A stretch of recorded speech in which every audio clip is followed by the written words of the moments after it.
So Jonathan, let's talk a little bit about cabling. It's often overlooked, I think, in AV projects, but it's very important. So I'll tell you a story about just what happened this week on one of our major projects.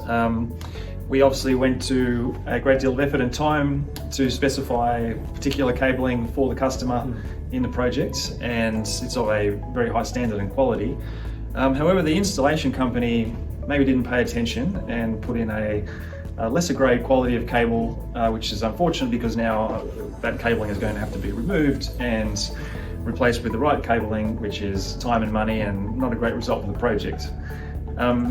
So I thought, based on that experience, it might be a good idea just to share some maybe top 3 reasons why choosing the right quality of cable for the application is so important. So what would be the first tip or reason you might have there?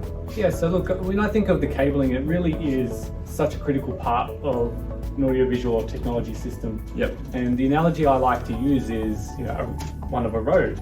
Okay. So imagine we've got a Ferrari. We've purchased some great equipment on either end of the road. We've got a perfect car. It's beautiful. It can go really fast. Mm-hmm. Now, if we put that Ferrari on a nice motorway, it's nice and smooth. We can really make use of that Ferrari and the capabilities. Same with the technology system.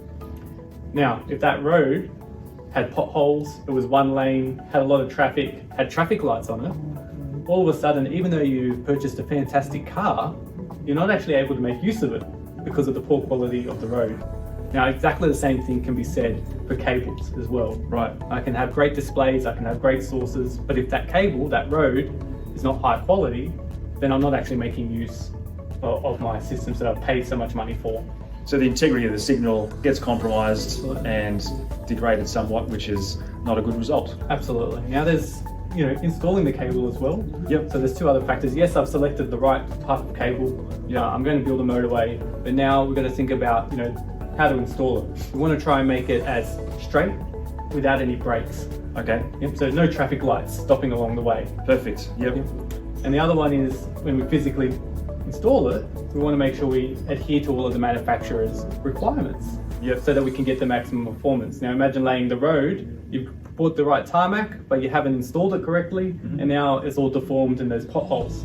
Yep. Same thing can be said for installing cables. So that's why we need to make sure we terminate, maintain bend radiuses, and install it as per the manufacturer's instructions. And just going back to the breaks in the chain concept, I mean, that's also a design-related aspect, isn't it? You want to have that integrity of signal and reduce the breaks in the chain as much as possible, because even little terminations, even if they're terminated correctly and installed correctly, it's still a potential signal loss or degradation, which compromises the ultimate image or sound that you're hearing or control signal. That's right, it's an opportunity to leak. Perfect. All right, thanks, Jonathan. Hopefully the viewers find that useful. If you'd like to know a bit more information, maybe at a technical level, feel free to reach out to especially Jonathan here at Connectus, and thanks for watching.